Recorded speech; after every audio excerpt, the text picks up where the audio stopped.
What's up, everybody? It's Ethan, and I want to talk to you today about rituals. Why do we do rituals? What's the purpose? What's behind it? Why do we ritualize the end of something or the beginning of something? I have some thoughts. I know you do too. Oftentimes we associate ritual with religion or tradition. Maybe there's family rituals we have, religious rituals. But why can't we just create our own rituals, right? Why can't we just build our own systems for stopping, taking a pause, taking stock in our lives, maybe allowing some space for magic, mystery, grace, I don't know, the universe to come in and talk to us? To me, that's what ritual is all about. It's about having a moment in time that we ritualize, that we create intentional practice around. And these intentional practices don't have to be anything crazy. They don't have to be anything wild or dramatic or super involved. They can be pretty simple.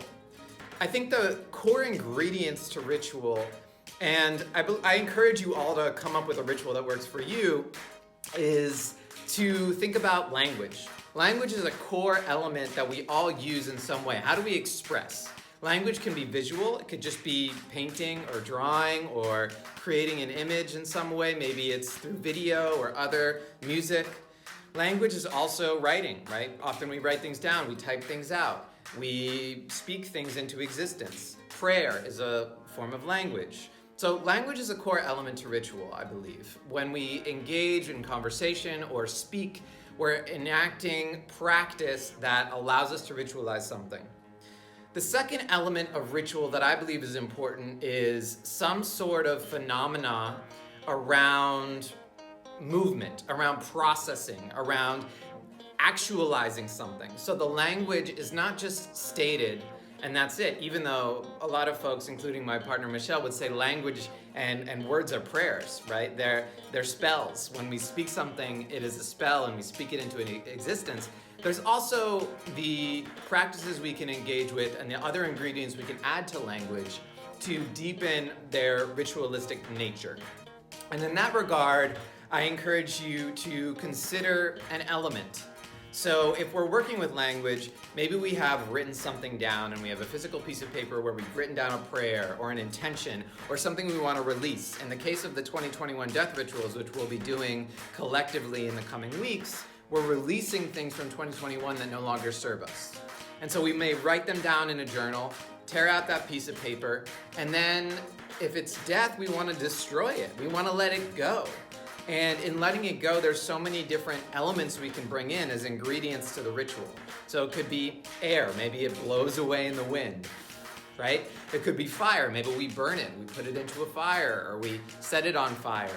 It could be water, we could throw it into a bottle and send it out to sea, or we could wash it down the drain, or have some sort of water ritual. Maybe it's just earth and we bury it, right? We bury it under the ground and we allow it to decompose naturally in nature. Whatever it is, there's that opportunity to destroy it using natural phenomena or the elements of the planet. There's also the virtual element here where maybe we have something that's virtual and we just click delete and it's gone. We could also make it physical, right? If you have something that you've recorded, for example, like this video, I could turn it into a VHS tape or a CD and destroy that in a physical sense, right? I could write a song and then put it on a tape and then destroy the tape or bury the tape. There's all different ways to take a virtual thing and make it physical, but there's also the simple, environmentally responsible way of taking maybe something natural like a piece of paper, something compostable, and allowing that to compost or burn it, or something simple and low-key that's not too dramatic and gonna make a big impact on the planet. That said, these rituals are valuable because they are delineating moments in time. And I think another core ingredient to the ritual with language and this kind of natural element or air, water, fire, earth is space. We want to allow for some spaciousness. Maybe that's space and time, right? Like just going slowly with our ritual. Maybe it's just drawing it out, so making a whole bonfire or digging a grave or making some sort of interesting water world, or a bottle that's really intricate. But making space for the ritual to play out in time makes space for mystery. It makes space for the universe to come in and send us a message. Maybe it's a message that comes through in the coals of the fire. Maybe it's something that shows up when we're sending our message out to sea, or when we're creating our grave, right? Maybe something shows up in our digging. There's all sorts of space that we can create in a ritual to allow influence from the outside world to come in and to allow messages to show up. So 3 core ingredients in the rituals that we're going to create in the 2021 death rituals, and also in ritual that you could create in your life to ritualize important moments. That is language, somehow using language, whether that's visual or verbal. Elements, right? Whether that be choosing water, fire, air, earth, like you choose the element that makes sense for you and speaks to you. And then there's spaciousness, there's time, and that allowance of space. And you put those together and you speak the language that's important to you to ritualize in that moment. You engage with these practices, with nature and with the elements, and you create space to listen and to pay attention to what's coming through. And you can gain a lot of insight. And you can also practice something that can really have impact and can generate movement and shifts in your life.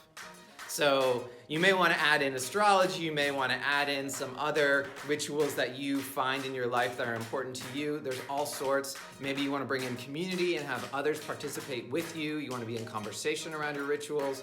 Whatever that is, beautiful. Bring in some music from something that's important to you. There's a lot of other ingredients that you can put in a ritual to make it yours, make it special. Flowers, plants, right? So many other cool things. Incense, smell. Whatever that is, food, right? There's all different aspects, but those 3 core ingredients I think are really important in building up your own ritual, and then you can add the flair and the flavor to make it special and make it unique. So if this is interesting to you and you're keen to explore more around ritual and how to ritualize the end of this crazy year and bring in a really powerful 2022, I encourage you to join the 2021 Death Rituals. Click the link below and sign up. It's going to be a really powerful 2-week program, and we've already got some amazing folks involved, and I just can't wait to share with you what we can do together when we ritualize the end of something and call in a meaningful new year. Thanks so much. Subscribe per usual, and I'll see you on the internet.